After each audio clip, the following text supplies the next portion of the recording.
नमस्कार, स्वागत है आपका के न्यूज़ में और मैं हूं आपके साथ विशाल पटेल। दिल्ली हो या मिल्कीपुर, सियासत का खेल बड़ा अजीब है। कभी वादों का रंग बदलता है, कभी नेताओं का दिल। केजरीवाल बोले चौथी बार अब तो हम ही हैं जीतने वाले। मिल्कीपुर से भी सपा भाजपा कहे हमसे ही होगा राज का प्याला। वोटों में बसी है उम्मीदें, कभी डर भी साथ चलता है, पर नतीजे आते ही सब कहेंगे हम ही सही खड़े हैं, बाकी सब चलता है। कल यानी 8 फरवरी को अयोध्या जिले की मिल्कीपुर विधानसभा उपचुनाव के नतीजे सामने आएंगे और साथ ही साथ दिल्ली चुनाव की भी 70 सीटों के नतीजे सामने आने वाले हैं। उससे पहले आज हम चर्चा करेंगे यही रात अंतिम, यही रात भारी।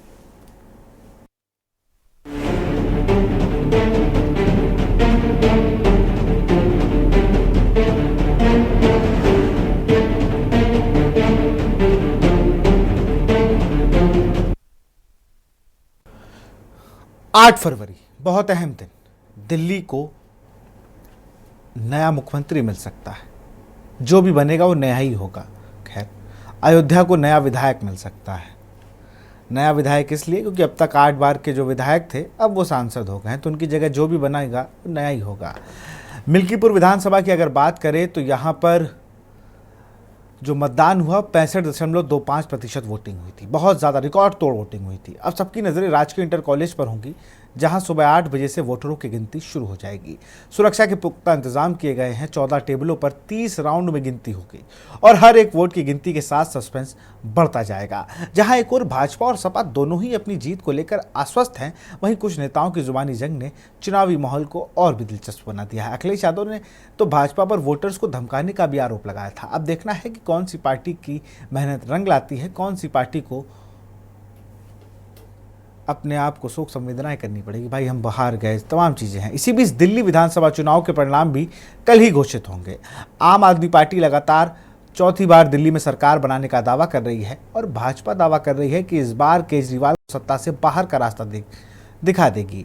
एग्जिट पोल्स ने तो भाजपा को जीत का अनुमान जताया है और भाजपा भी अपनी जीत के लिए दिल्ली में जय श्री राम के नारे लगाने का सपना देख रही है।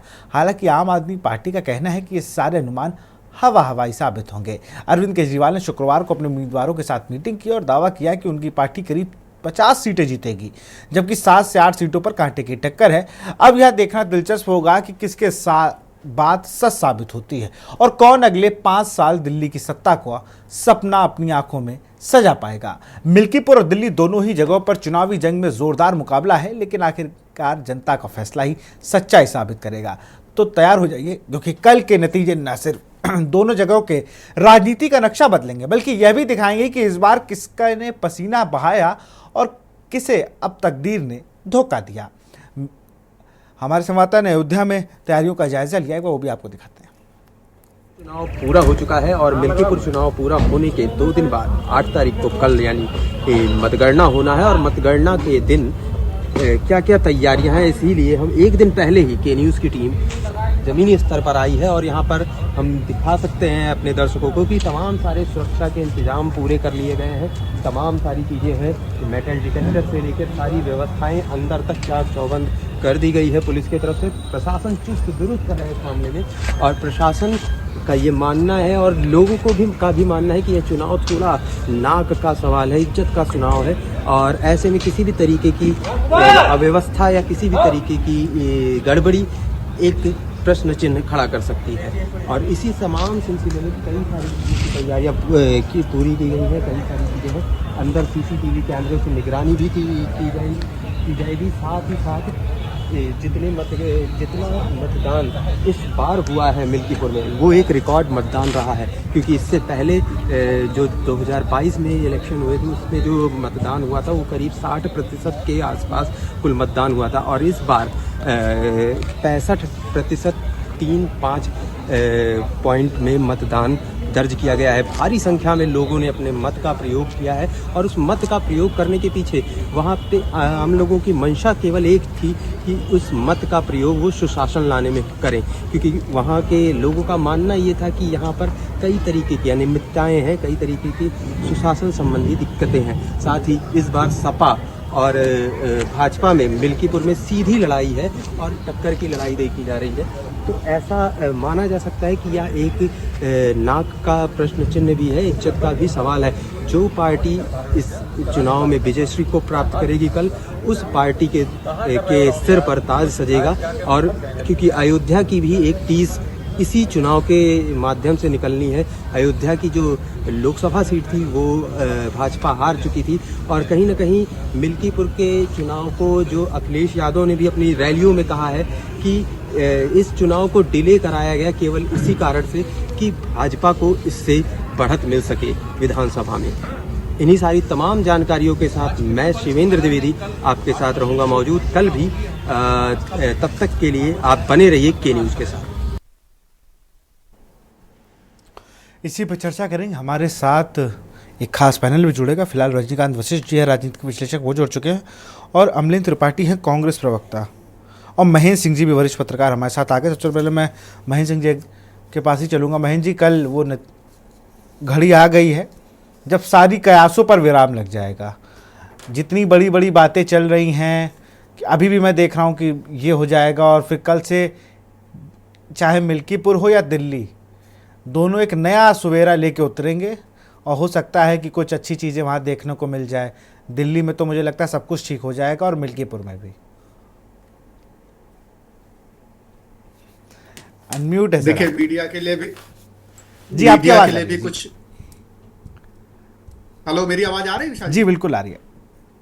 हाँ, मैं कह रहा था कि देखिए, ये हर आदमी जो है, या वो मीडिया हो या कार्यकर्ता हो, चूंकि एक स्थिति ऐसी है कि अभी रिजल्ट आया नहीं है, तो एक उम्मीदों के लिए, एक उम्मीदों को लेकर के हर जगह बहस, हर जगह चिंता या बातचीत, ये सब चल रही है। मीडिया में भी बड़ी क्यूरियोसिटी है कि भाई क्या होगा।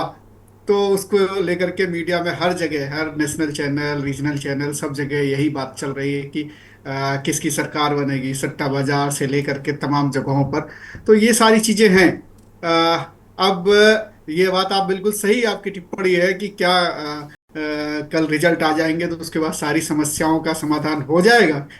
तो ये सवाल ऐसा है कि इसका समाधान कभी नहीं होने वाला है, क्योंकि फोकस ही नहीं है सरकारों का, राजनीतिक दलों का, कि वो चाहे वो विपक्ष में हो चाहे पक्ष में हो, अगर इनसे पूछ लिया जाए कि कैसे ये देश विकसित बनेगा, ब्लूप्रिंट क्या है आपके पास, तो इनके पास ब्लूप्रिंट होगा कि 2,500 रुपये महिलाओं को देना है। 2,500 वो दे रहे हैं तो मैं 3,000 कर दूंगा अगले साल। फिर इसके बाद मैं कुछ और चीज़ें दे दूंगा, कुछ और रेवड़ियाँ दे दूंगा, स्कूटी दे दूंगा, साइकिल बांट दूंगा, टेलीविजन दे दूंगा। ये सारी चीज़ें सबसे कहलवा लीजिए। लेकिन अगर इनसे पूछा जाए कि भाई रिटेल सेक्टर के लिए क्या करेंगे आप, जॉब्स के लिए क्या करेंगे आप एमएसएमई के लिए क्या करेंगे, कैसे रोजगार होगा, या जो रेहड़ी पटरी पे लगाते हैं, क्या उनके लिए आप बाजार बनाएंगे कि नहीं बनाएंगे। सैकड़ों सालों से रेहड़ी पटरी वाले सड़कों पर लगाते हैं, और जब आपका मन करता है तो पुलिस प्रशासन लेकर के पहुंच जाते हैं और सबों को हटा देते हैं, जैसे वो अपराधी हों, जबकि वो स्वरोजगार कर रहे हैं। बहुत बड़ी परेशानी सरकार की हल करते हैं। तो उनके लिए क्या है आपके दिमाग में, किसी भी पॉलिटिकल पार्टी से पूछ लीजिए, सरकार में हो या सरकार में आने वाली हो या उम्मीद कर रही हो, किसी के पास नहीं होगा कि साहब हम पूरे देश भर में, पूरे प्रदेश भर में ऐसी मार्केट बनाएंगे जिसपे कि कोई भी जाके अपना रोजगार कर सकता है, और वो मार्केट की जगह कम नहीं पड़ेगी कभी भी। तो ये बुनियादी, स्कूलों में शिक्षक कम नहीं पढ़ेंगे, भले उस स्कूल में 50 विद्यार्थी पढ़ते हों, पूरे टीचर होंगे, ये किसी के एजेंडे में नहीं है। तो चुनाव कोई भी जीते, जो आम जनता है वो आम जनता के दिन वैसे ही रहने वाले हैं। उनके बुनियादी जो जरूरतें हैं, जो बुनियादी जरूरतें, लग्जरी की बात नहीं कर रहा हूं कि आपके इलाके में एक्सप्रेसवे बन गया और उस एक्सप्रेसवे से आप फर्राटे से बड़ी बड़ी गाड़ियां दौड़ाइए। आम आदमी को उससे कोई लेना देना नहीं। आम आदमी के पास तो अभी वो गाड़ी खरीदने के पैसे नहीं है। एक्सप्रेसवे आप चाहे जितने बनवा दीजिए, एक्सप्रेसवे भी जरूरी है, लेकिन प्रायोरिटी क्या होनी चाहिए जब आप एक देश, एक प्रदेश के तौर पर विकास कर रहे हैं। अभी गरीबी रेखा के नीचे इतने लोग हैं कि उनको, 90 करोड़ लोगों को आपको राशन देना पड़ता है। और तब वो जाके उनके घर में लोगों को खाना मिल पाता। पोषण की बात छोड़ दीजिए, पोषण की समस्या तो अभी पूरे देश में बहुत ज्यादा है, विकसित जो प्रदेश हो चुके हैं उनमें भी है। स्टंटिंग के मामले बहुत आते हैं, तो वो छोड़ दीजिए। बेसिक बुनियादी बातें मैं कह रहा हूं कि बुनियादी जरूरतों के लिए प्रायोरिटीज नहीं है, इन सरकारों के पास नहीं है, न विपक्ष के नेताओं के पास है। तो ठीक है, रिजल्ट आएंगे।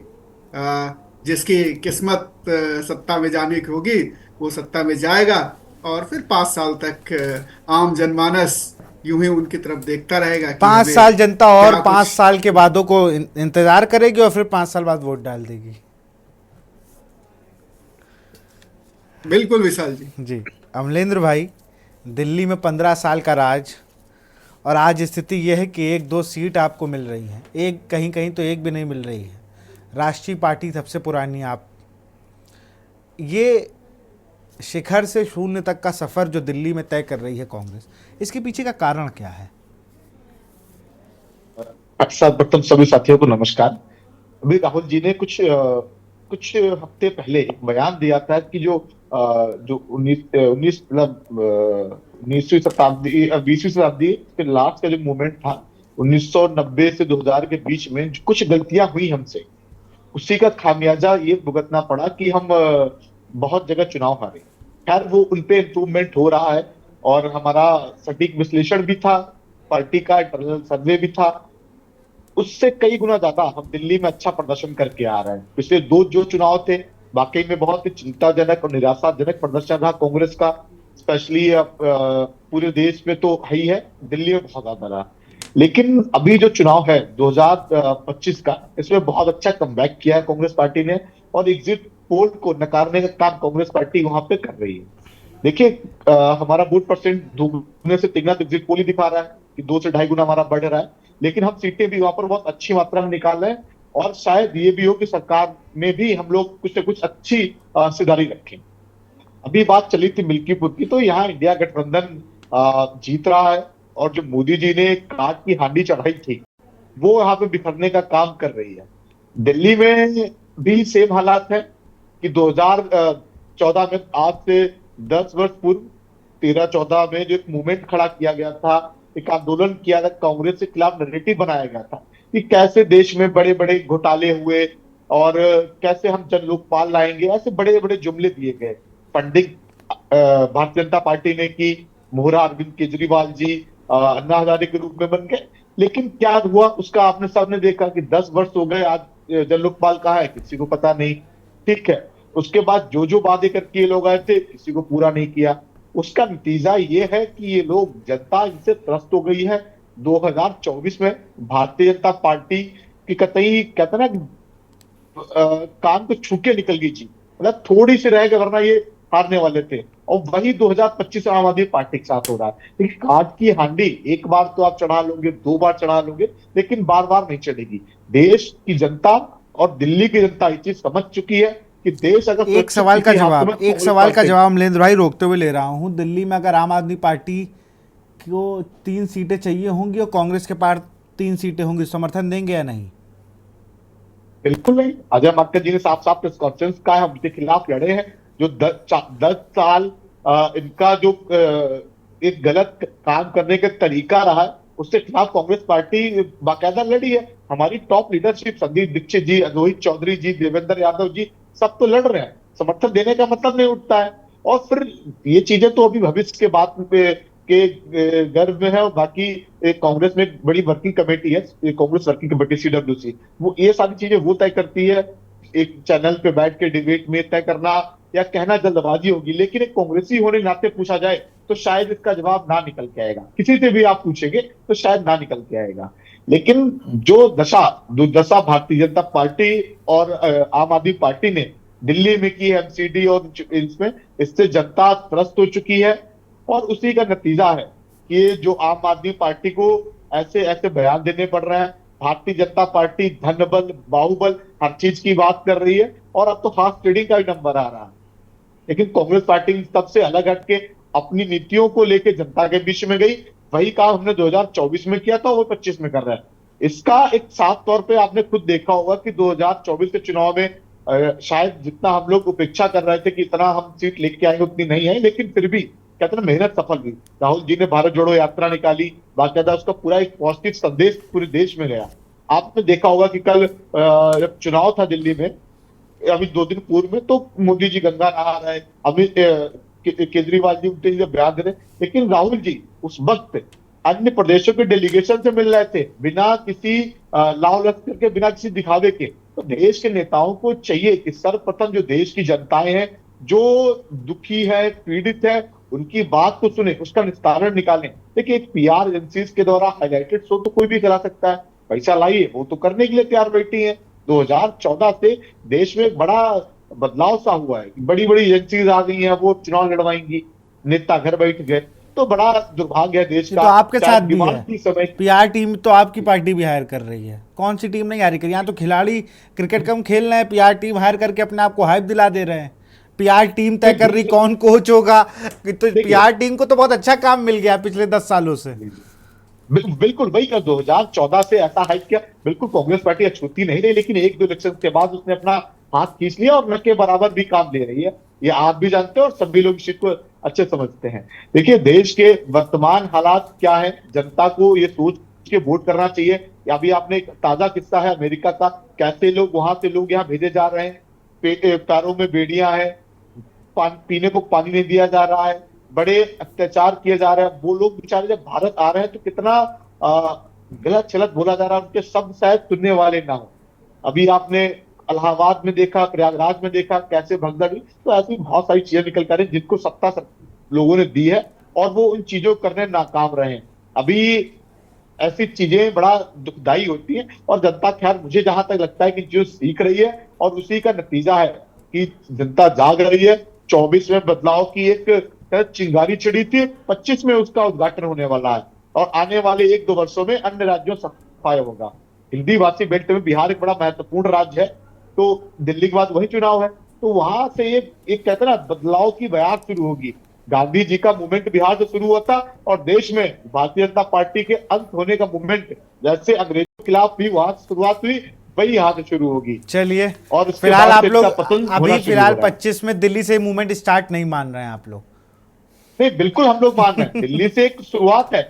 शुरुआत तो 2024 में देश लोकसभा चुनाव से हो गई थी, लेकिन उसका बिगुल, एक क्रांति जो उठेगी ना, वो 2025 में बिहार के चुनावों से उठेगी। चलिए, बहुत बहुत बढ़िया। चलिए, हम चला रुक करेंगे रजनीकांत वशिष्ठ जी का। सर, आप कैसे देख रहे हैं कल के नतीजों को?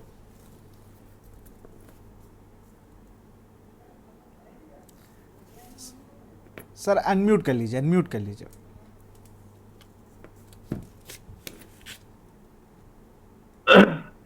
जी विशाल जी, मैं दिल्ली के चुनाव को ऐसे देख रहा हूं कि केजरीवाल का जो दिल्ली मॉडल है, उसकी 10-11 सालों में अब तक की सबसे कड़ी परीक्षा है। उन्होंने 2 बार राज किया, एक बार थोड़े समय के लिए कांग्रेस के साथ राज किया, 3 बार वो मुख्यमंत्री रहे। मगर ये जो बीच में घोटाले और उनके मंत्रियों का जेल जाना और उनका खुद ये स्वीकार करना कि हाँ मुझे माफ कर दीजिए, मैं 2-3 काम नहीं कर पाया, तो ये कुछ शंकाएं पैदा करता है। दूसरी बात ये है कि जैसे अभी कांग्रेस के साथी हमारे कह रहे थे, बहुत उत्साहवर्धक बात, कि कांग्रेस इस बार जो है बहुत मजबूती के साथ दिल्ली का चुनाव लड़ी है। तो मुझे तो ऐसा लगता है कि हाँ, लड़ी तो है, कांग्रेस लड़ी है और ये कोशिश कर रही है कि हमको एक भी सीट मिल जाए। तो देखिए, उदाहरण सामने है कि भारतीय जनता पार्टी को भी कभी लोकसभा में 2 सीटें मिली थी और आज वो राज में है। तो अगर शुरुआत होती है तो ये कांग्रेस का कमबैक ट्रेल होगा। यहां एक और बात मैं कहना चाह रहा हूं कि क्या कांग्रेस दिल्ली में आम आदमी पार्टी से हरियाणा का बदला ले रही है? क्योंकि हरियाणा में ऐसा हुआ कि आम आदमी पार्टी से समझौता कांग्रेस का नहीं हो सका, इंडिया अलायंस होने के बावजूद, और अगर समझौता हो गया होता तो 1.5-2% का जो नुकसान हो करके एकदम से नतीजे वहां पलट गए। तो कांग्रेस भी ये सोचती होगी कि अच्छा, अब हम तुमको दिल्ली में बताते हैं। दूसरी बात, एक और जो मुझे दिल्ली से फीडबैक मिला, खासतौर से उन मतदाताओं से जो पहली बार जिन्होंने वोट किया है, जो नए बने मतदाता है, तो वो नए बने मतदाता ये कह रहे हैं कि एक उनके बीच में ऐसी आपस में कॉलेजेस जो स्टूडेंट्स हो चुके हैं, जो इनकी शिक्षा व्यवस्था में पढ़ के निकले हैं केजरीवाल के 10 सालों के दौरान, और वो कॉलेजेस में पहुंच गए हैं, तो उनसे बातचीत हुई तो वो ये कहते हैं कि दिल्ली में साफ ऐसा है कि एक हवा चली है कि 2 बार इनको देख लिया, अब किसी और को देख। तो जब इनसे पूछा गया किसी और को देखेंगे तो किसको देखना पसंद करेंगे, कांग्रेस को देखना पसंद करेंगे, तो उनका तत्काल रिएक्शन है कांग्रेस तो अभी ओल्ड पार्टी हो गई है। तो जाहिर सी बात है कि वो एक ही पार्टी रह गई, भारतीय जनता पार्टी रह गई। तो अगर ये नए मतदाता जो बढ़े हैं दिल्ली में इन 5 सालों में, उन नए मतदाताओं के बीच ये बात अगर तैर रही है, तो ये केजरीवाल जी के लिए एक और परेशानी का कारण हो सकता है। अच्छा, इस बार जो है ये भी है कि मुसलमान वोट जो है वो किधर गया। तो ओखला और मुस्तफाबाद 2 सीटों पर जो है वो AIMIM ने अपने कैंडिडेट्स खड़े करके इस मुकाबले को बड़ा दिलचस्प बना दिया। अभी तक 70% से ज्यादा 5 सालों में 70% से लेकर 60% के बीच में आम आदमी पार्टी को दिल्ली के मुसलमानों का वोट मिलता रहा है। लेकिन इस बार यदि आम आदमी पार्टी ये कांग्रेस या जो ओवैसी साहब की पार्टी है, उन लोगों ऐसा लगा कि मुसलमानों का वोट कुछ बट रहा, वो एका नहीं दिखाई दिया इस बार। जो बातचीत हुई लोगों से कि जैसे पहले एक मुश्त 74% वोट एक मुश्त ही माना जाएगा, वो आपके लगता है आम आदमी पार्टी को नहीं गया है, कुछ शिफ्ट हुआ है थोड़ा। और उस पर कांग्रेस के जो बड़े नेता हैं, चाहे वो राहुल गांधी जी हों या प्रियंका गांधी जी हों, उनका भी देखिए फोकस सबसे पहले मुस्लिम सीटों पर ही था। तो अब जब ये स्थितियां हैं तो मुझे तो ये लगता है कि केजरीवाल को लॉस होने जा रहा है। अब वो लॉस 62 सीटें थी इनके पास में, वो ये भी कहते हैं कि 62 सीटें नहीं है हमारे पास, तो हम गिनेंगे भी तो कितना गिनेंगे, अब ये देखने की बात है। तो और दूसरा, भारतीय जनता पार्टी ने, जैसा कि मैं पहले भी कह चुका हूं कि भारतीय जनता पार्टी ने भी वो सारे सोप्स जनता को देने का वादा कर लिया है और उनसे ज्यादा आगे बढ़ के कि 2100 की बजाय 2500 हम देंगे और दुनिया भर की सुविधाएं देंगे। सर मेरा एक सवाल ये है, मेरा सर सवाल, अभी मैं देख रहा था चीज़ों को, 2007 के करीब जब सरकार थी मायावती की, बहुत अच्छा सब कुछ चल रहा था, एक गलत फैसला था अपने विधायकों के खिलाफ कार्रवाई करना और सरकार चली गई। आपको नहीं लगता क्या ये होने जा रहा है दिल्ली में, ऐसी कोई स्थिति बन रही है रजनीकांत जी? ये भी जिस तरह से पार्टी के, आम आदमी पार्टी के लोगों ने, मजबूत लोग जो कहे जाते थे, जिस तरह से आम आदमी पार्टी को एन चुनाव के बीच में छोड़ा है और उनका जो रुख बदला है, कुछ मंत्रियों का जेल जाना, इन सारी बातों का असर तो पड़ेगा, बिल्कुल पड़ेगा मतदाता के मन में कि भाई ये तो आपस में ही अब लड़ने लग गए। हाँ, ये जरूर है कि केजरीवाल जी की पार्टी अगर ये चुनाव कल हारती है, मैं ये हार जीत की कौन जीतेगा कौन हारेगा मैं नहीं कह सकता, मुझे नहीं कहना भी नहीं चाहिए, एग्जिट पोल के आधार पर भी नहीं कहना चाहिए। भाई देखिए कल नतीजा आ जाएगा 1 बजे तक सारा। लेकिन ये है कि केजरीवाल जी को लॉस तो है। केजरीवाल कितना लॉस है, क्या वो लॉस इतना ज्यादा है कि वो 35 से नीचे हो जाएंगे, 36 से नीचे हो जाएंगे, या ये है कि वो 35-36 पे जाके अटक जाएंगे, हम पोजीशन आने की नौबत आ सकती है। कांग्रेस को भी कुछ सीटें मिलेंगी जो एग्जिट पोल्स जैसे दिखा रहे हैं कि कांग्रेस को भी अगर हम एग्जिट पोल को देखें ना सर, हम एग्जिट पोल को देखें तो हमें लग ही नहीं रहा है कि जनता ने कुछ सोचा है। अगर एग्जिट पोल पर हम भरोसा कर ले, जैसे नई मीडिया चैनल से मुझे मतलब हमारे ही साथी हैं, हमारे बीच के लोग हैं, मुझे कहते कहीं कोई गुरेज नहीं कि मीडिया अपने आप को भी कहीं ना कहीं सेव करने की कोशिश अब करने लगा है। अब एग्जिट पोल के नाम पर अब कल जितनी टेंशन वहाँ बूथ पर बैठे या टेबल पे बैठे एजेंट को नहीं होगी, उससे ज़्यादा उस प्रोड्यूसर की होगी जो टैली भर रहा होगा। तो टेंशन सबको होगी कि भाई हमारा इस पर और आगे भी चर्चा का, आप सब बने रहिए हमारे साथ। तो फिलहाल वक्त है छोटे से ब्रेक का।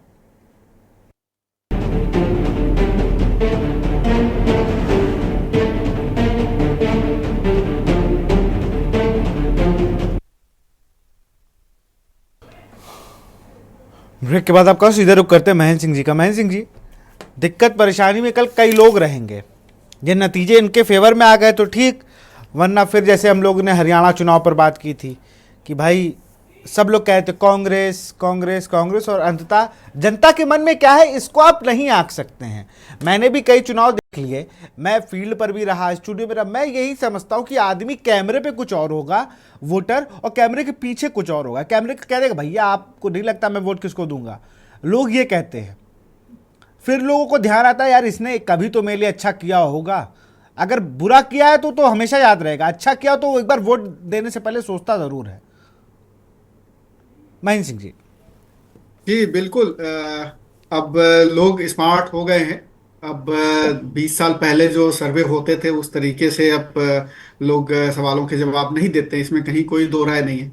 लेकिन इसके साथ में अब मैकेनिज्म भी बदल दिया है सर्वे करने वाले लोगों ने। जो हम लोग कल बात कर रहे थे कि अब ईमानदारी से सर्वे एग्जिट पोल भी नहीं हो रहे हैं, उसमें सैंपलिंग का जो बहुत बड़ा जो बेस है वो सैंपल्स ही सीख से इकट्ठे नहीं किए जाते हैं, तो रिजल्ट तो आपके एग्जिट पोल, ओपिनियन पोल, किसी भी तरीके का सर्वे कर लीजिए ठीक से आने वाले नहीं हैं। तो एक तो ये है ही। दूसरा, अगर कोई नब्ज पकड़ना चाहे जनता की तो बहुत आसानी से पकड़ सकता है, लेकिन उसको ग्राउंड में जाना होगा, उनके मुद्दों को समझना होगा कि, और हर एक जगह के, यूपी में मिल्कीपुर के मुद्दे अलग हो सकते हैं, दिल्ली में करोल बाग के मुद्दे अलग होंगे, आउटर दिल्ली के सीट के मुद्दे अलग होंगे। आपको एक पूरे मेट्रोपॉलिटन शहर में आप ये नहीं कह सकते हैं कि सरोजिनी नगर का मतदाता एक ही तरीके से पैटर्न पे वोट करेगा और मुंडका का मतदाता एक पैटर्न पे वोट करेगा, नहीं करेगा, अलग अलग पैटर्न होंगे।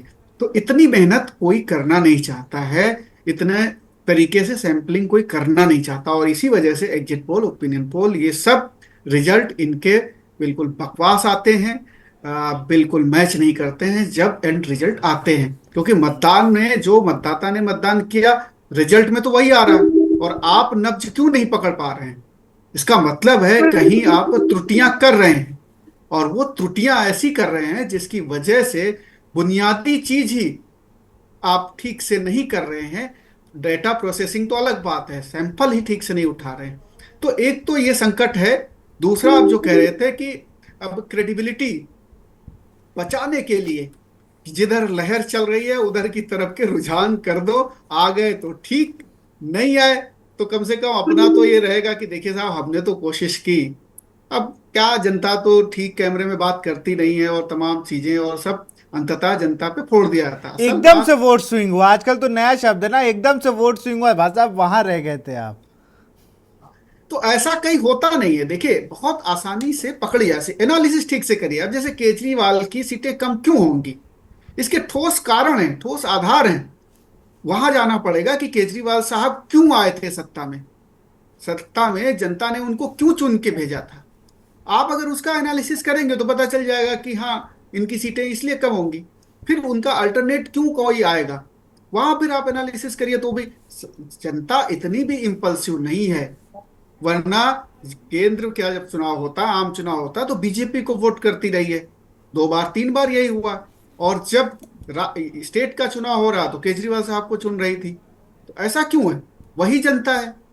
वो 2 मत कैसे हो जा रहे थे, या उसके पहले शीला जी थी यहाँ पर, तो शीला जी को क्यों चुन रहे थे लोग, कांग्रेस को क्यों चुन रहे थे लोग। एमसीडी में, वहीं पर एमसीडी में कितने सालों से बीजेपी कब्जा किए हुए बैठी हुई थी, वही मतदाता है जो एमसीडी में बीजेपी को जिता रहा था, स्टेट में केजरीवाल को जिता रहा था, सेंटर में बीजेपी को जिता रहा था। आखिर रेंडमली तो नहीं दे रहा होगा वोट, कुछ तो कुछ बुनियादी चीजें, कि मुझे नाली के लिए कौन सा व्यक्ति हमारे लिए जिम्मेदार, हम किसको पकड़ सकते देंगे, राष्ट्र के लिए कौन सा व्यक्ति को हमें पकड़ना है, नहीं पकड़ना है। तो बेसिक बुनियादी चीजों के लिए अगर आप एनालिसिस करेंगे तो पता चल जाएगा कि कहां पर क्या नब्ज है जनता की। और कितना भी आप पैसा खर्च कर लीजिए चुनाव में, पहले भी पैसे खर्च होते रहे हैं, एकाएक कोई नहीं बदलता है जब तक, या फिर कोई बहुत लहर चल रही हो, लहर में सब चीजें भूल जाती। तो मैं नहीं मानता कि दिल्ली में कोई लहर चल रही थी, और इसीलिए आप कांटे की टक्कर हमें कल देखने को मिल सकती है। मैं नहीं मानता कि जिस तरीके से केजरीवाल जीत रहे थे, एकदम लैंडस्लाइड विक्ट्री हो रही थी, वैसी बीजेपी की होगी या वैसे ही फिर केजरीवाल दोहराएंगे, ऐसा नहीं होने वाला। हाँ, इसमें जो नुकसान होगा केजरीवाल का वो कांग्रेस जरूर करेगी। कम से कम 15 सीटों पे कांग्रेस नुकसान करेगी, इसमें कहीं कोई दो राय नहीं है। जिन इलाकों में मुस्लिम बाहुल्य इलाके हैं या जिन और इलाकों में एआईएमआईएम भी करेगी, मुझे लगता है एआईएमआईएम भी करेगी। हाँ, उसको ज्यादा सीरियसली कोई लेता नहीं है। कोई कैंडिडेट उनको अच्छा मिल गया हो तो अलग बात है, वो जाते तो हैं, लेकिन यहाँ कोई उनका जनाधार नहीं है। हैदराबाद एक अलग चीज है, वो हैदराबाद में बहुत हिस्ट्री है उसकी, इस वजह से वहां पर वो है। दिल्ली में मुश्किल है बहुत, वहां पर कांग्रेस या आम आदमी पार्टी के बीच में ही टक्कर। कई ऐसी सीटें हैं विशाल जी, यहाँ पर आम आदमी पार्टी और कांग्रेस के बीच में टक्कर आपको देखने को मिलेगी कल। बीजेपी वहां नहीं है, बीजेपी वहां तीसरे नंबर पे होगी। और वही अगर एग्जिट पोल में कुछ सीटें, इसीलिए लैंडस्लाइड विक्ट्री एक दो को छोड़ दीजिए, तो बीजेपी को भी दिखाते दिखाते भी कोई दिखा नहीं पाया है कि साहब बीजेपी जो है 55-60 सीट्स जीत रही है। एक आध सर्वे को छोड़ दीजिए, एग्जिट पोल को छोड़ दीजिए, जिसमें 63 दिखाया गया, एक ही है वो। तो ऐसा भी नहीं है कि वो करते हुए भी, मैं मानता हूं कि थोड़ा फेवर करते भी हुए भी एग्जिट पोल ये नहीं दिखा पाए कि लैंडस्लाइड विक्ट्री होने वाली है बीजेपी की। तो निश्चित तौर पर कांटे की टक्कर देखने को सभी को मिल रही थी। हम सब लोग जब जा रहे थे मैदान में, फील्ड में, तो ऐसा नहीं था कि एक तरफा बातें हो रही हूं। पहले एक तरफा बातें दिखती थी कि जब स्टेट इलेक्शन होते थे तो एक तरफा खुल के लोग कहते थे कि साहब केंद्र के लिए तो हम मोदी साहब को देंगे, यहाँ केजरीवाल को देंगे। क्यों? क्योंकि बिल्कुल डायरेक्ट बेनिफिट मिल रहे थे। बिल्कुल इस बिल्कुल। बार वो डायरेक्ट बेनिफिट सारी पार्टियां दे रही हैं, कांग्रेस भी दे रही है, बीजेपी भी दे रही है, आम आदमी पार्टी भी दे रही है। तो सबका अब मुझे लगता है डायरेक्ट बेट सबका जो योजना है वो लगभग लगभग सेम है। हमारे साथ ज्ञानेश द्विवेदी जी भी जुड़ चुके हैं, बीजेपी के नेता हैं।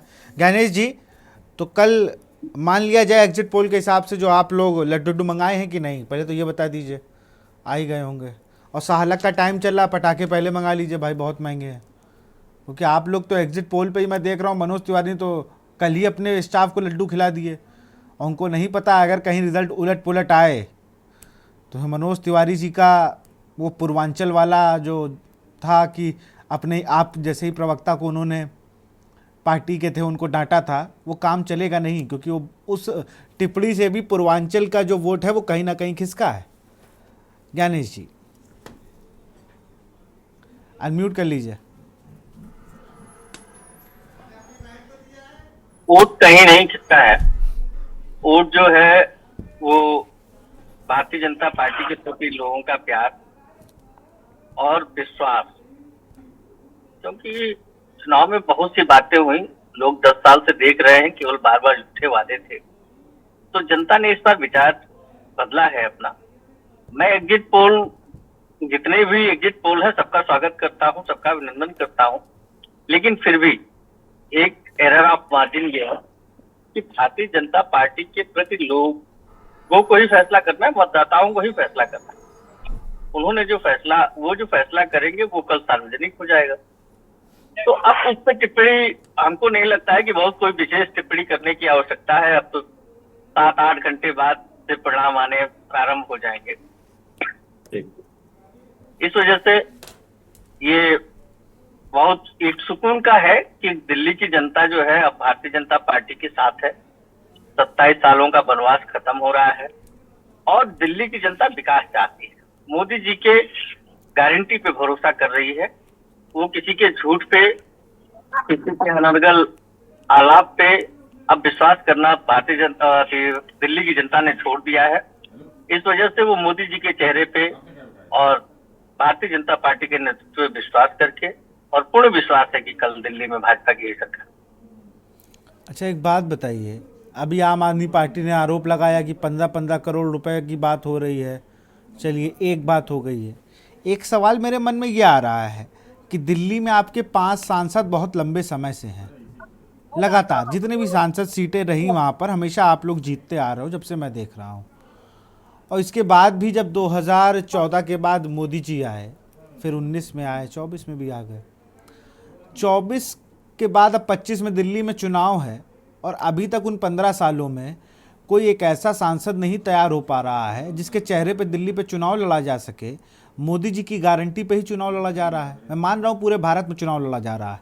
अगर वहाँ विकास नहीं हुआ, विधायक कोई काम नहीं कर रहा, तो सांसदों की जिम्मेदारी नहीं बनती कि काम करें। वहाँ के मेयर की जिम्मेदारी नहीं बनती है, वहाँ पार्षद की जिम्मेदारी नहीं बनती है। अगर वहाँ पर प्रधानमंत्री हैं तो कोई मंत्री निकलता होगा चांदनी चौक से कि भाई जाम बहुत लग रहा है, चलो कुछ काम कर लें।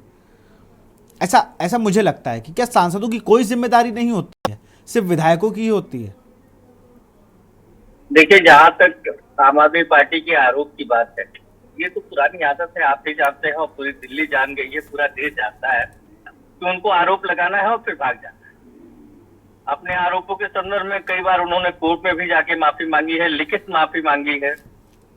तो आरोपों का तो छोड़ दीजिए कि केजरीवाल किस तरह का आरोप लगाएंगे, किस पे लगाएंगे, इसका तो भरोसा नहीं है।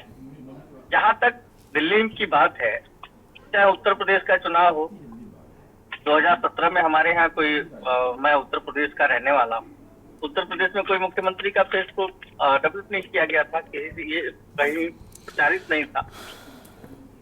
लेकिन उत्तर प्रदेश में जब हमने चेहरा दिया, जब दूसरा चुनाव हम लड़े, तो बेहतर गवर्नेंस, बेहतर महिला सुरक्षा, बेहतर सड़कें, बेहतर लॉ एंड ऑर्डर, सांसद काम करते थे ना आपके सांसद बहुत काम करते थे भाई साहब। मैं उस चीज को मान रहा हूँ। मिल्कीपुर में अगर हार जीत अपनी जगह है, लेकिन आपकी पार्टी के लोग काम करते थे लगातार। अगर विधायक नहीं जीते रहे तो सांसद उस लेवल पे जाके काम करते थे कि आपको यूपी में वापस लेके आए। लेकिन दिल्ली का मेरा सवाल यह है कि दिल्ली में इतने सालों से आपके सांसद हैं और सब बड़े बड़े चेहरे हैं भाई, कोई अभी के थोड़े हैं, बड़े बड़े चेहरे हैं। भारतीय जनता पार्टी के पास बहुत से ऐसे चेहरे हैं जो दिल्ली का। मैं सीएम फेस की बात नहीं कर रहा हूं, मैं ये कह रहा हूं कि मोदी जी की गारंटी वहां पे लगी। अगर हर लोकसभा 5 या 6 जितनी भी लोकसभाएं हैं वहां पे 5 हैं, अगर 5 सीटों पे 7 हैं जितनी भी हैं, अगर उन सारी सीटों पर मैं कह रहा हूं कि एक एक सांसद इतना काम कराता है कि अगर मोदी जी भी रैली करने आते तो उनसे ये वो कहते कि माननीय आप यहाँ रैली नहीं भी करेंगे तो भी चल जाएगा, मैंने 5 साल यहाँ पे वो काम किया है। ऐसा कहने वाला कोई बुलंद सांसद तो मिलता। अगर इतनी रैली करनी पड़ रही है, इतना फ्री का बांटना पड़ रहा है जनता को, तो फिर क्या काम किया सांसदों ने? जरा इनका भी रिपोर्ट कार्ड चेक किया करिए आप लोग। अरविंद केजरीवाल क्या कर रहे हैं क्या नहीं, ये बात का इशू है। पहले आपकी पार्टी क्या कर रही है इसको देखिए। भाई साहब, सांसदों ने अगर वहाँ सड़क का निर्माण न करवाया होता तो आज जो बड़े बड़े गड्ढे हैं वो तालाब हो गए। आपकी पार्टी के मैनिफेस्टो में सबसे पहली चीज सड़क है। आपके मैनिफेस्टो में सबसे पहले सफाई है, तो आप तो यहीं फंस गए। आप देखिए सफाई को लेके कितनी बात कही, तो क्या वो सांसद नहीं है? मुझे तो समझ नहीं आता दिल्ली की राजनीति में चलता क्या है। सांसद कह रहा बताइए गंदगी कितनी है, सांसद कह रहा यमुना साफ नहीं हो रही। भाई ये सब आप भी कर सकते हो, बिल आपकी संसद में आया है। हमारे पास है न दिल्ली में एमसीडी हमारे पास है, न सफाई का काम मेरे हाथ में है, न पीडब्ल्यूडी मेरे हाथ में है। एमसीडी तो अभी गई कुछ महीने पहले, सीडी तो कुछ महीने पहले ही गई। ज्ञानेश भाई, अरे ज्ञानेश भाई कोई दिक्कत नहीं है, कोई दिक्कत नहीं है। तो जो अब आप कह दो, यही बात अरविंद केजरीवाल कहते तो आप कहते देखिए कानून व्यवस्था मांगने लगते हैं तुरंत। जो आप कह रहे हो एमसीडी नहीं है, ये नहीं है, वो नहीं है, तो वही तो वो भी कहते हम कानून व्यवस्था सुधारना चाह रहे हैं। अगर कानून व्यवस्था हमको मिल जाए तो हम अच्छी कर दें। दिल्ली की जो है, दिल्ली की स्थिति जितनी खराब हुई है उसके जिम्मेदार तो कांग्रेस ही है। कांग्रेस ने उनको भाजपा वाले तारीफ कर रहे हैं और भाई साहब बुराई कर रहे हैं। चलिए कांग्रेस के हैं साथी हमारे साथ जुड़े हुए हैं। आरोप लगा के केजरीवाल आए, वही कांग्रेस उनके गलबैया पड़ गई। तो दिल्ली की दुर्दशा का मेन कारण जो है वो कांग्रेस है। अब भाई साहब को बुरा जरूर लगा होगा, लेकिन सत्य हमेशा कड़वा होता है और ये कड़वा सत्य है। अरे नहीं, हम तो आपको धन्यवाद करते हैं कि आपने नेहरू जी को दोषी नहीं ठहरा दिया। भाजपा वाले तो कुछ भी हो जाए, अब कांग्रेस नेहरू जी एक ही हो गए ना। तो अब तो अगर नेहरू जी को नहीं कहा तो कांग्रेस कह दिया भाई, ऐसा थोड़ी है। बिल्कुल भाई, तो आप मान लीजिए कि नेहरू जी को कहा ही है। 10 वर्षों से कांग्रेस, जी 10 वर्षों से कांग्रेस सत्ता में नहीं है। कितनी भी अच्छी सड़क हो, 10 वर्षों में खस्ताहाल थोड़ी बहुत हो ही जाती है। अब आप सोच लो कांग्रेस ने क्या काम किया। कांग्रेस की ही देन, दिल्ली की मेट्रो कांग्रेस की ही देन है। दिल्ली का जो यमुना का पानी पिया जाता था कांग्रेस की देन थी। जो बिजली था दिल्ली के लिए वो कांग्रेस की देन थी। जो डेवलपमेंट था ना, डीडीए, इसको शब्द सुना होगा, उसको डीडीए असली बनाने वाला कांग्रेस पार्टी है। वरना जो हालत एलडीए की दुर्दशा की है, जो केडीए की दुर्दशा है, वही डीडीए की होती है।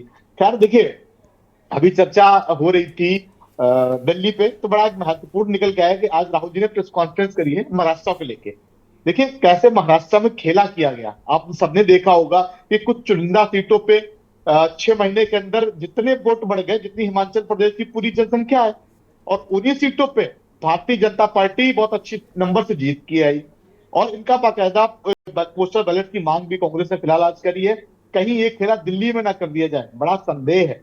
अभी तो हमें लड़ना पड़ता था कि चलिए कुछ सरकार है इससे हम लड़ रहे हैं, जनता के बीच में जाएंगे। अब तो बड़ा समस्या, वोट लेने के बाद वोट बचाना पड़ रहा है। तो मतलब ऐसे लोग सत्ता में आ गए हैं तो बड़ा दुर्दशा है। अभी हमारे साथी प्रवक्ता कह रहे थे कि सांसदों ने काम किया, सड़क बनवाई, इसीलिए उन पे हम चल रहे हैं। बड़ा हंसी भी आई सुन के कि अमित शाह बेचारे सड़क पे आके डोर टू डोर कैंपेन करने में मजबूर हो गए। ये सांसदों का विकास है दिल्ली में। देखिए जो केजरीवाल ने किया वही भारतीय जनता पार्टी कर रही है।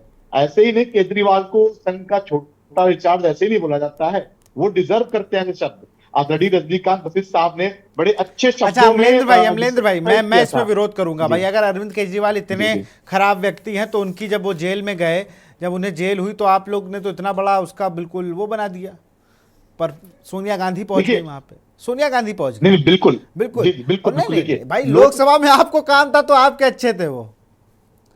कि सबसे पुरानी पार्टी कांग्रेस है और लोकतंत्र की रक्षा करना कांग्रेस पार्टी का प्रथम दायित्व है। अगर हमारा विरोधी भी है तो भी उसके लोकतंत्र के जो उनके फंडामेंटल राइट्स हैं उनका अगर होना होगा तो हम खड़े होंगे। अभी कल मोदी जी आज सत्ता में है, कल वो हट जाते हैं और उनका वॉल्यूशन होता है तो कांग्रेस पार्टी उनकी मदद करेगी। अरे भैया हमारा कर्तव्य है, संविधान बनाने वाली लोगों में कांग्रेस पार्टी के लोग शामिल हैं तो उनको तो दर्द तो होगा ही होगा। केजरीवाल के साथ गलत किया गया है, क्या तरीका गलत था, उसके साथ खड़े हैं। जो अमेरिका से लोग लाए जा रहे हैं, कई सारे उसमें भाजपा के समर्थक होंगे, लेकिन कांग्रेस पार्टी तो उनकी ही मदद कर रही। भैया इनके साथ गलत हो रहा, इन पे बेड़ियां नहीं डालनी चाहिए, ये देश की गलत बात है। लेकिन पूरा पीएमओ, पूरा होम मिनिस्ट्री और विदेश मंत्री स्वयं वो तो दिल्ली चुनाव में लगे हैं। हो सकता है हॉफ सीडी की तैयारी चल रही हो, जैसे कि आरोप लग रहे हैं, तो वहां कौन देखे, चुनाव निकट जाए, रिजल्ट निकल आए, सीएम बन जाए, उसके बाद देखा जाए कि अमेरिका में क्या हुआ। आपने देखा कोलंबिया के राष्ट्रपति, कनाडा के राष्ट्रपति, कई अलग अलग देशों में विरोध, इस पे आपत्ति दर्ज की है, लेकिन भारत के लोग उनको डिफेंड करने बैठे हैं। तो भारत के लोग या भारत की जो सत्ता के लोग हैं, सत्ता के मठाधीश हैं, ये पहले अपनी दुकान सजा लेंगे, उसका सामान बेच लेंगे, मतलब सत्ता सरकार बना लेंगे, उसके बाद ही करेंगे, क्योंकि उनके लिए सत्ता ही सर्वप्रथम है। राष्ट्र सर्वप्रथम का नारा देते हैं, लेकिन इनके लिए सत्ता सर्वप्रथम है।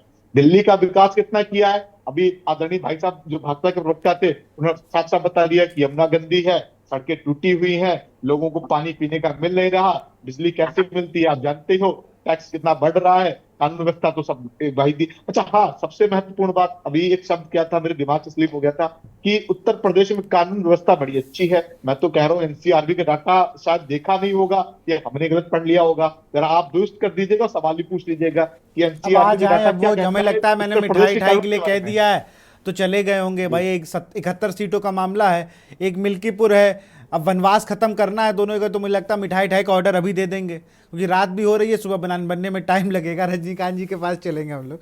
रजनीकांत जी, कई चुनाव आपने देखे, और चुनावों का मैं इसलिए कहता हूं देखने के लिए कि आप लोगों को ज़्यादा एक्सपीरियंस होगा।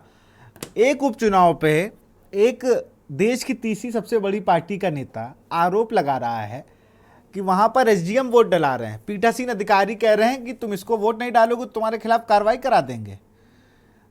मेरी आवाज आ रही है? जी बिल्कुल आ रही है विशाल जी। जी विशाल जी, इसे मैं कहूंगा बेबी क्राई।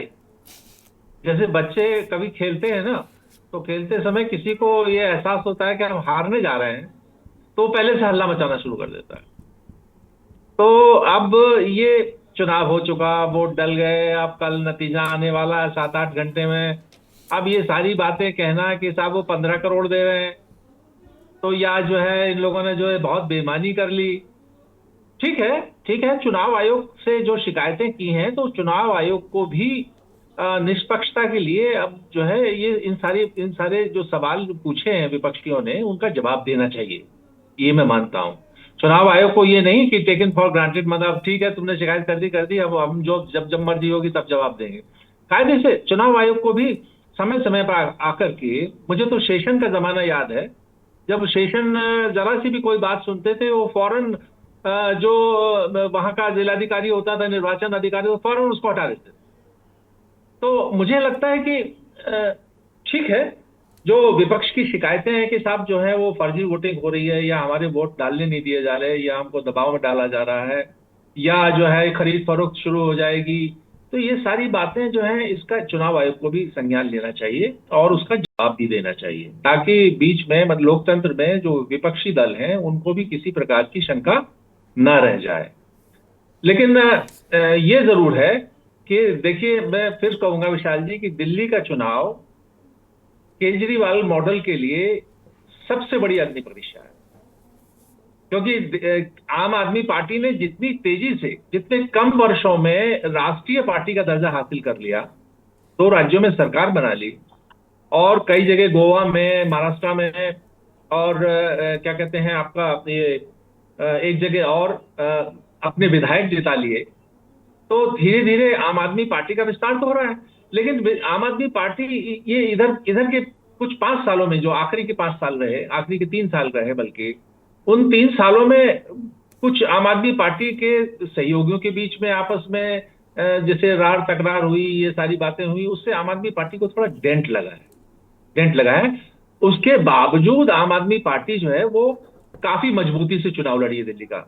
अच्छा, मिल्कीपुर का जो चुनाव है, मिल्कीपुर के चुनाव में बेशक भारतीय जनता पार्टी को कोई बहुत बड़ा लॉस नहीं होगा हारने से, लेकिन हाँ, एक स्लाइड डाउन शुरू हो सकता है, क्योंकि लोकसभा चुनाव में भारतीय जनता पार्टी को बड़ा धक्का लगा था। और अगर मान लीजिए तमाम ताकत पूरी सरकार की लगा देने के बावजूद, मुख्यमंत्री योगी आदित्यनाथ जी और उनके पूरे मंत्रिमंडल के तमाम दौरों के बावजूद भी अगर मिल्कीपुर सीट समाजवादी पार्टी जीतती है, तो समाजवादी पार्टी के लिए ये जो जीत है कोरामीन का काम करेगी, बूस्ट करेगी उसको, वो आगे बढ़ने के लिए बूस्ट करेगी। और समाजवादी पार्टी अगर ये चुनाव हारती है, तो उनका जो MY फार्मूला था पहले और अब PDF फार्मूला है, वो सवालों के घेरे में आ जाए। तो ये दोनों ही चुनाव, दिल्ली के चुनाव बड़े चुनाव है, मिल्कीपुर का चुनाव एक बहुत छोटा उपचुनाव है, लेकिन इसके बावजूद ये दोनों चुनाव जो हैं भविष्य की राजनीति की अलग अलग दिशाएं तय करने वाले हैं, ऐसा लगता है। बिल्कुल। मैं जरा महेंद्र सिंह जी, आपसे मेरा सवाल था, ट्रेंड सेटर को लेकर की बात करें। 2014 के बाद जब ट्रेंड सेटर आए तो लोगों ने हिंदी में अपने भाषण शुरू कर दिए। ट्रेंड सेटर वो नरेंद्र मोदी हिंदी में भाषण शुरू हो गए। मुझे लगता है कि कांग्रेस का जानने का कारण एक ये भी था कि भाई हिंदी बोलने वाले प्रधानमंत्री नहीं थे, तो कनेक्टिविटी नहीं हो पाती। जैसे कांग्रेस पर मैं कहीं देख रहा था, आरोप लगा कि ब्रजलाल खाबरी क्यों हटा दिए गए, कि केसी वेणुगोपाल राव, जो केसी वेणुगोपाल हैं, उनसे बातचीत नहीं हो पा रही सही से, क्योंकि वो हिंदी भाषी और थोड़ा दिक्कत है। ऐसा मैंने अमलेंद्र भाई सुना, ये मेरी पर्सनल कुछ नहीं है, मैंने किसी इंटरव्यू में किसी को सुना, देश के बहुत बड़े पत्रकार, उन्होंने एक पॉडकास्ट में ये बात कही। अब ट्रेंड सेटर के रूप में उभर के आए हैं अरविंद केजरीवाल। आज उनको पता है सब कुछ, वो कह रहे हैं 50 सीटें, तो कहीं ना कहीं उनके पास जो भी रिपोर्ट हो, लेकिन उन्होंने जो बात कही कि 15 करोड़ रुपए, ACB पहुंच गई, जांच के लिए भी नहीं आए वो, उन्होंने बयान भी नहीं दर्ज कराए, गेट से वापस पहुंच गई। अब नोटिस जारी कर दिया है कि भाई आइए बयान दर्ज कराइए आप अपना। तो अब बीजेपी उसी में जवाब दे रही है। अब वो जीत की बात नहीं कर रही है कि हम ये इतनी सीटें जीतेंगे, वो कह रही कि देखिए अब हारने लगे तो आरोप लगा रहे हैं। मतलब पूरा मुद्दा पलट दिया। ये काम बीजेपी करती है। लोग हैं जैसे अखिलेश यादव है, अखिलेश कह रहे हैं ना लगातार कि भाई अब देखिए चुनाव आयोग ने ये किया, इन्होंने वोट डला दिए, वहां बीजेपी कुछ नहीं बोल रही है। लेकिन यहां पर दिल्ली में बीजेपी को उन्होंने लाख खड़ा किया, भाई आप ही बोलो, हमने तो बोल दिया 15 करोड़ आप दे रहे थे। महेंद्र सिंह जी। जी बिल्कुल, केजरीवाल की यही एक खासियत है। पहले चुनाव से आप देख लीजिए, अभी तक के चुनाव जितने बार भी वो जीते लड़े, वो ट्रेंड वही सेट करते हैं। पहली बार शुरुआत के चुनाव को याद है मुझे कि कांग्रेस बहुत बुरी तरीके से परेशान थी, बीजेपी भी परेशान थी कि भाई इसकी काट क्या है, ये व्यक्ति बोलता क्या है, इसकी काट क्या है। तो केजरीवाल की राजनीति इसी तरीके की है कि वो मुद्दा उछाल देते हैं। अब वो मुद्दा उछाल दिया और बड़ी प्रॉम्प्टली ACB रिएक्ट करके वहां पहुंच गई। बीजेपी चाहती तो इग्नोर भी कर सकती थी, अगर बीजेपी इग्नोर करती तो बीजेपी की थोड़ी क्रेडिबिलिटी ज्यादा बनती। अभी लोग ये कहते हैं, देखिए साहब, चुनाव आयोग से शिकायतें कि चुनाव आयोग तो कुछ नहीं कर रहा है, लेकिन बीजेपी की ACB पहुंच गई एक बयान को लेकर के। तो ये अरविंद केजरीवाल की क्रेडिबिलिटी तो खैर उन पे डेंट तो लगता ही है कि भाई आप इस तरीके की बातें क्यों करते हैं कि अकस्मात आप 15 करोड़ 20 करोड़, फिर आपसे जब मांगा जाता है एक सबूत दीजिए या ऑफिशियली आप एक रिपोर्ट करिए और कुछ बिल्कुल। तथ्य रखिए, तो वो चीजें नहीं आती हैं। पिछली बार भी कई बार इस तरीके की बातें हुई कि हमारे विधायकों को खरीदने की कोशिश और ये सब कुछ, लेकिन बीजेपी उसी तरीके से प्रॉम्प्ट रिएक्शन करती है। तो ये तो है। दूसरी एक बात यह है कि दिल्ली का चुनाव कई मामले में कल बहुत एक तरीके से आगे की फ्यूचर की राजनीति को सेट करने वाला भी होगा। इस तरीके से होगा कि बीजेपी और अरविंद केजरीवाल, ये दोनों लोग, कांग्रेस जहां श्रिंक हो रही है वहां पर ये पार्टियां बढ़ रही हैं। पंजाब में आम आदमी पार्टी जीती तो कांग्रेस वहां पर कमजोर हुई, तभी जीती। इसी तरीके से जहां जहां केजरीवाल लड़ रहे थे वहां वहां कांग्रेस के वोट बैंक के आधार पर वो आगे बढ़ रहे थे। अगर आम आदमी पार्टी कल यहां पर हार जाती है तो एक तो ये होगा कि आम आदमी पार्टी के टूटने के चांसेस काफी बढ़ जाएंगे, क्योंकि तब उनको नहीं दिखेगा कि आखिर अब अरविंद केजरीवाल के पास क्या है। पंजाब सरकार जो चल रही है वो भी अभी केजरीवाल के अंडर में एक तरीके से मान लिया उनकी लीडरशिप पे है, केंद्रीय नेतृत्व है। लेकिन केजरीवाल साहब अगर यहाँ पर हार जाते हैं तो क्या पंजाब की सरकार पर भी इसका इम्पैक्ट पड़ेगा?